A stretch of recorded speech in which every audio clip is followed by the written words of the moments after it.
नमस्कार दोस्तों, मेरा नाम है पूजा और आज जो मैं आपको कहानी सुनाने जा रही हूँ उसका शीर्षक है सौत। ये मुंशी प्रेमचंद द्वारा लिखी हुई एक लघु कथा है।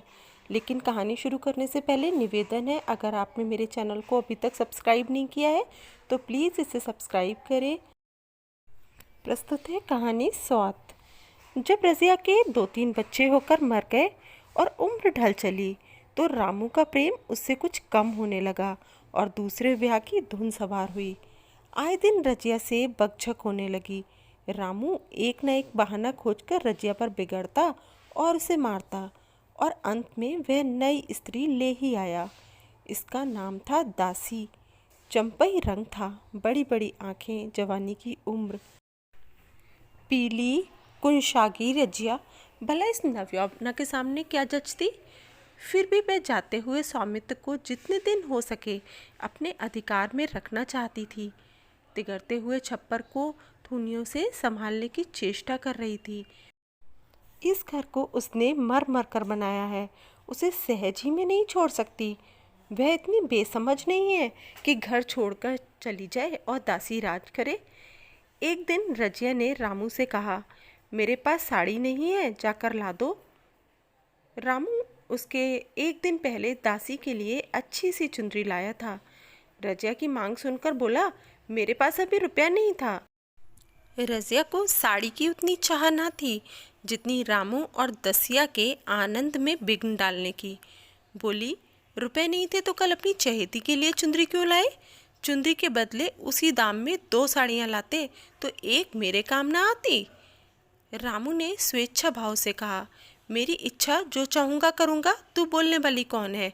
अभी उसके खाने खेलने के दिन है। तू चाहती है अभी से नून तेल की चिंता में डाल दूँ? यह मुझसे ना होगा। तुझे ओढ़ने पहनने की साध है तो काम कर। भगवान ने क्या हाथ पैर नहीं दिए? पहले तो घड़ी रात उठकर काम धंधे में लग जाती थी, अब उसकी डाह में पहर दिन पड़ी रहती है।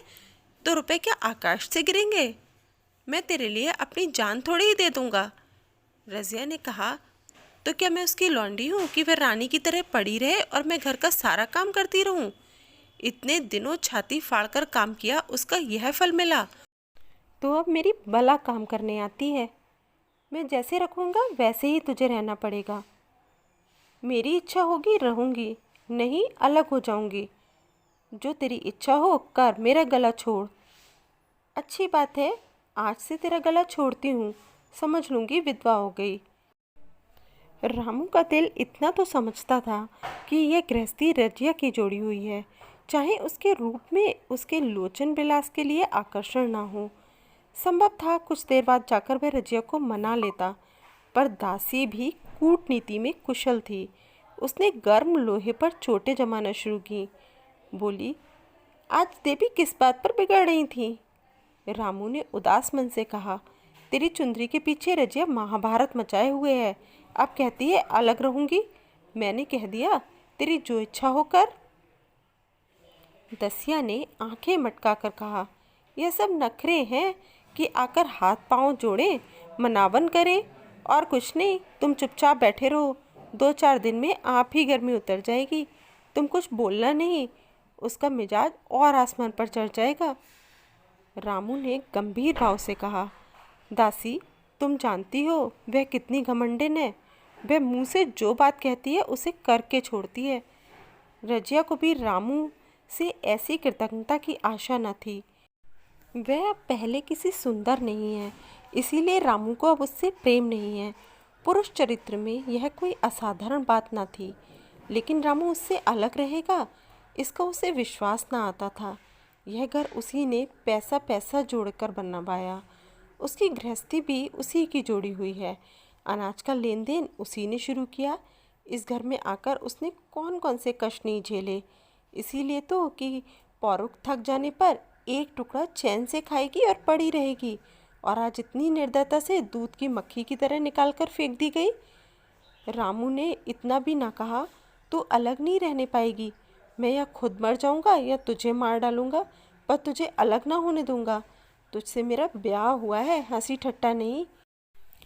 तो जब रामू को उसकी परवाह नहीं है तो बहरामू को क्यों परवाह करे? क्या सभी स्त्रियों के पुरुष बैठे होते हैं? सभी के माँ बाप बेटे पोते होते हैं। आज उसके लड़के जीते होते तो मजाल थी कि यह नई स्त्री लाते और मेरी है दुर्गति करते।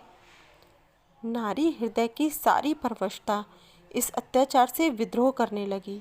वही आग जो मोटी लकड़ी को स्पर्श भी नहीं कर सकती, फूस को जलाकर भस्म कर देती है। दूसरे दिन रज़िया एक दूसरे गांव में चली गई। उसने अपने साथ कुछ न लिया। जो साड़ी उसकी देह पर थी वही उसकी सारी संपत्ति थी। विधाता ने उसके बालकों को पहले ही छीन लिया था, आज घर भी छीन लिया। रामू उस समय दासी के साथ बैठा हुआ आमोद विनोद कर रहा था। रज़िया को जाते देखकर शायद वह समझ न सका कि वह चली जा रही है। रज़िया ने यही समझा। इस तरह चोरों की भांति वह जाना भी न चाहती थी। वह दासी को, उसके पति को और सारे गांव को दिखा देना चाहती थी कि वह इस घर से धेले की भी चीज़ नहीं ले जा रही है। गांव वालों की दृष्टि में रामू का अपमान करना ही उसका लक्ष्य था। उसके चुपचाप चले जाने से तो कुछ भी ना होगा। रामू उल्टा सबसे कहेगा। रज़िया घर की सारी संपदा उठा ले गई। उसने रामू को पुकार कर कहा, संभालो अपना घर, मैं जाती हूँ। तुम्हारे घर की कोई भी चीज़ अपने साथ नहीं ले जाती।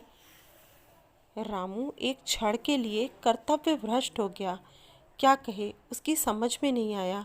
उसे आशा न थी कि वह यूँ जाएगी। उसने सोचा था जब वह घर ढोकर ले जाने लगेगी तब वह गांव वालों को दिखाकर उनकी सहानुभूति प्राप्त करेगा। अब क्या करे? दसिया बोली, जाकर गांव में ढिंढोरा पीटाओ, यहाँ किसी का डर नहीं है। तू अपने घर से ले ही क्या आई थी जो लेकर जाओगी? रज़िया ने उसके मुंह न लगकर रामू ही से कहा, सुनते हो अपनी चहेती की बातें, फिर भी मुंह से आवाज़ नहीं निकलती। मैं तो जाती हूँ, लेकिन दस्तो रानी तुम भी बहुत दिन राज न करोगी। ईश्वर के दरबार में अन्याय नहीं फलता, वह बड़े बड़े घमंडियों को घमंड चूर कर देते हैं। दसिया ठट्टा मारकर हंसी, पर रामू ने सिर झुका लिया। रज़िया चली गई। रज़िया जिस नए गांव में आई थी वह रामू के गांव से मिला ही हुआ था, अतएव यहाँ के लोग उससे परिचित हैं। वह कैसी कुशल गृहिणी है, कैसी मेहनती, कैसी बात की सच्ची, यह यहाँ किसी से छिपा न था। रज़िया को मजूरी मिलने में कोई बाधा न हुई। जो एक लेकर दो का काम करे उसे काम की क्या कमी। 3 साल रज़िया ने कैसे काटे, कैसे एक नई गृहस्थी बनाई, कैसे खेती शुरू की, इसका बयान करने बैठे तो पोथी हो जाए। संचय के जितने मंत्र हैं, जितने साधन हैं, वे रज़िया को खूब मालूम थे। फिर अब उसे लाग हो गई थी और लाग में आदमी की शक्ति का पारावार नहीं रहता। गांव वाले उसका परिश्रम देखकर दांतों तले उंगली दबाते थे। वह रामू को दिखा देना चाहती थी, मैं तुमसे अलग होकर भी आराम से रह सकती हूँ। वह अब पराधीन नारी नहीं है, अपनी कमाई खाती है। रज़िया के पास बैलों की एक अच्छी जोड़ी है। रज़िया उन्हें केवल खली भूसी देकर नहीं रह जाती, रोज़ 2-2 रोटियां भी खिलाती है। फिर उन्हें घंटों सहलाती।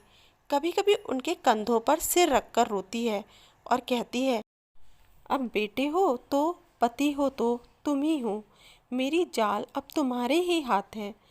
दोनों बैल शायद रज़िया की भाषा और भाव समझते हैं। वे मनुष्य नहीं, बैल हैं।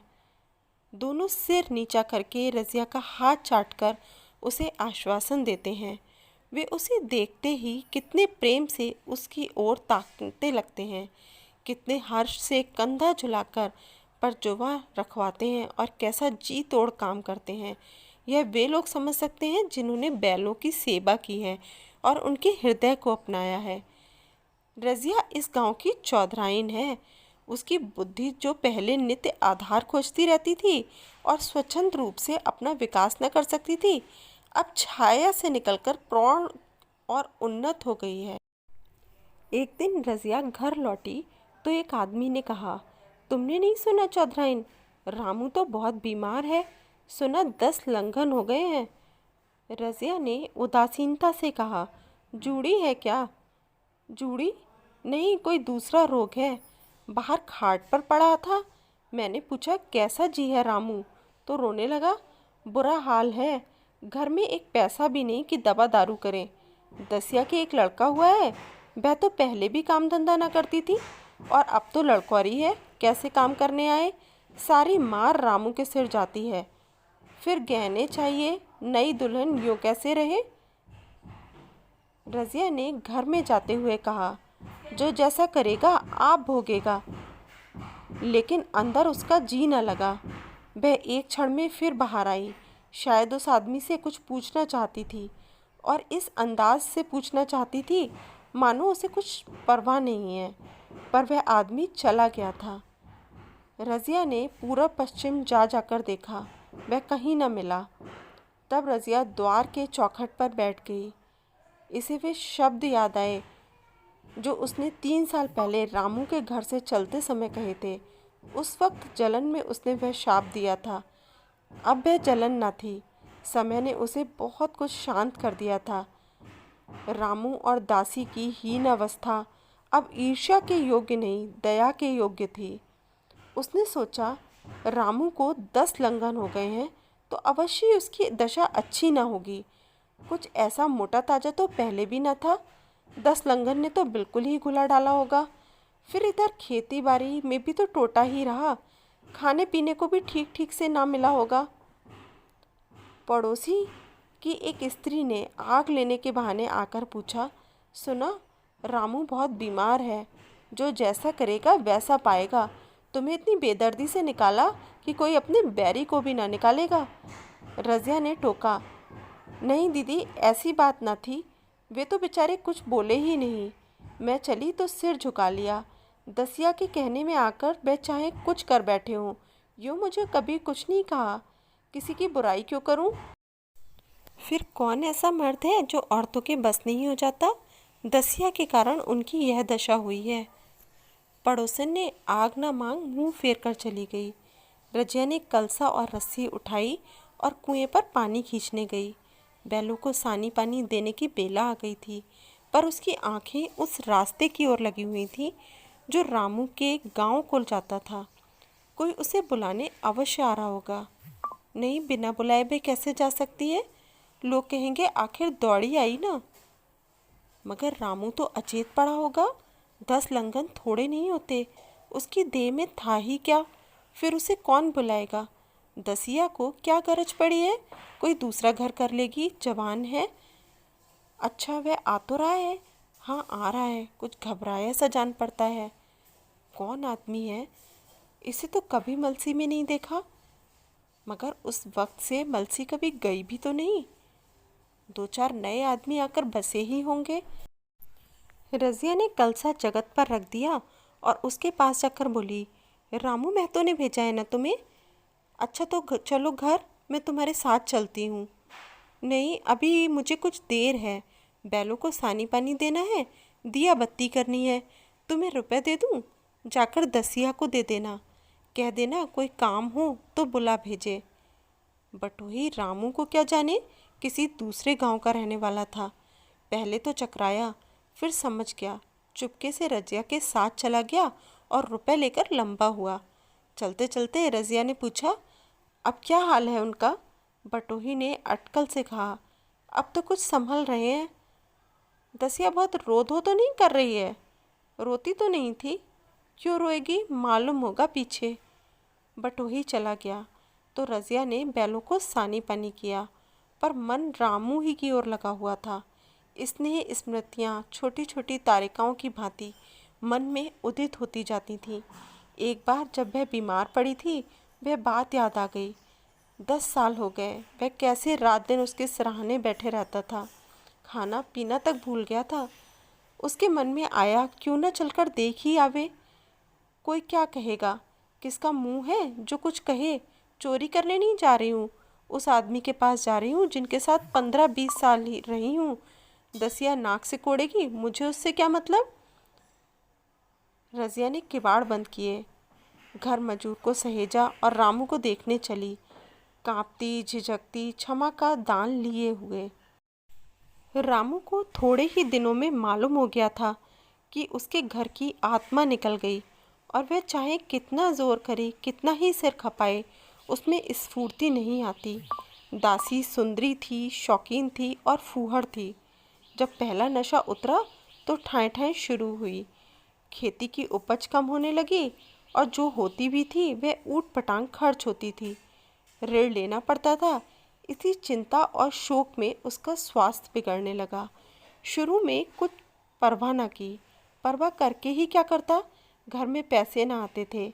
अताइयों की चिकित्सा ने बीमारी की जड़ और मजबूत कर दी और आज 10-12 दिन से उसका दाना पानी छूट गया था। मौत के इंतज़ार में खाट पर पड़ा करहा रहा था और अब वह दशा हो गई थी जब हम भविष्य से निश्चिंत होकर अतीत में विश्राम करते हैं, जैसे कोई गाड़ी आगे का रास्ता बंद पाकर पीछे लौटे। रज़िया को याद करके वह बार बार रोता और दासी को कोसता। तेरे ही कारण मैंने उसे घर से निकाला। वह क्या गई, लक्ष्मी चली गई।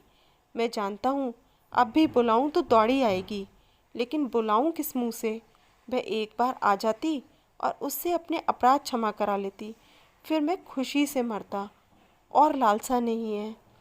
सहस रजिया ने आकर उसके माथे पर हाथ रखते हुए पूछा, कैसा जी है तुम्हारा? मुझे तो आज ही हाल मिला। रामू ने सजल नेत्रों से उसे देखा पर कुछ कह न सका।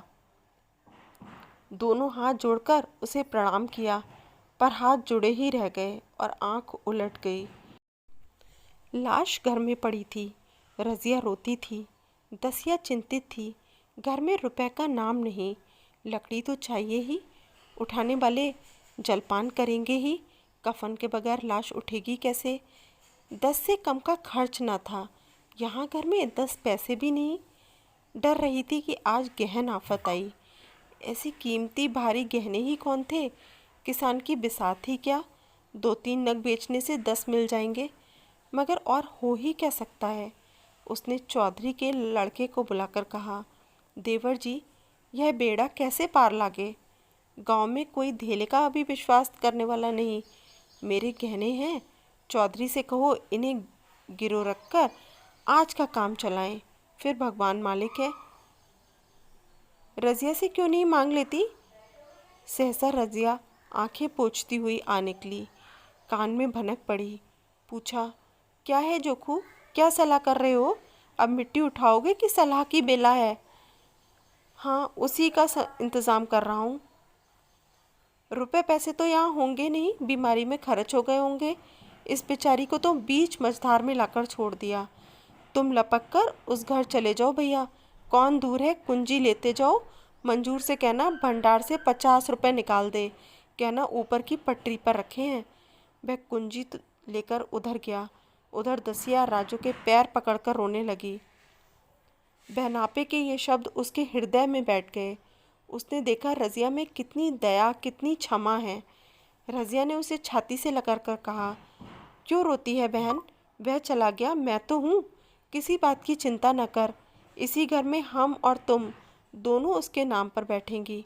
मैं वहाँ भी देखूंगी, यहाँ भी देखूंगी। कोई तुमसे गहने पाते मांगे तो मत देना। दसिया का जी होता था कि सिर पटक कर मर जाए। इसे उसने कितना जलाया, कितना रुलाया और घर से निकाल कर छोड़ा। रज़िया ने पूछा, जिस जिसके रुपए हों सूरत करके मुझे बता देना। मैं झगड़ा नहीं रखना चाहती। बच्चा दुबला क्यों हो रहा है? दसिया बोली, मेरे दूध होता ही नहीं। गाय जो तुम छोड़ गई थी वह मर गई, दूध नहीं पीता। राम राम, बेचारा मुरझा गया। मैं कल ही गाय लाऊंगी, सभी गृहस्थी उठा लाऊंगी। वहाँ क्या रखा है? लास्ट से उठी रज़िया उसके साथ गई। दाह कर्म किया, भोज हुआ। कोई 200 रुपये खर्च हुए, किसी से मांगने न पड़े। दसिया के जौहर भी इस त्याग की आंच में निकल आए। विलासनी सेवा की मूर्ति बन गई। आज रामू को मरे 7 साल हुए हैं। रज़िया घर संभाले हुए है। दसिया को वह सौत नहीं, बेटी समझती है। पहले उसे पहनाकर तब आप पहनती है। उसे खिलाकर आप खाती है। जोखू पढ़ने जाता है, उसकी सगाई की बातचीत पक्की हो गई। इस जाति में बचपन में ही ब्याह हो जाता है। दसिया ने कहा, बहन गहने बनवा कर क्या करोगी? मेरे गहने तो धरे ही हैं। रज़िया ने कहा, नहीं री, उसके लिए नए गहने बनवाऊंगी। अभी तो मेरा हाथ चलता है। जब थक जाऊं तो जो चाहे करना। तेरे अभी पहनने ओढ़ने के दिन हैं। तू अपने गहने रहने दे। नाइन ठकुर सुहाती करके बोली, आज जोखू के बाप होते तो कुछ और ही बात होती। रज़िया ने कहा, वे नहीं है तो मैं तो हूँ, वे जितना करते मैं उससे दुगना करूँगी। जब मैं मर जाऊँ तब कहना जोखू का बाप नहीं है।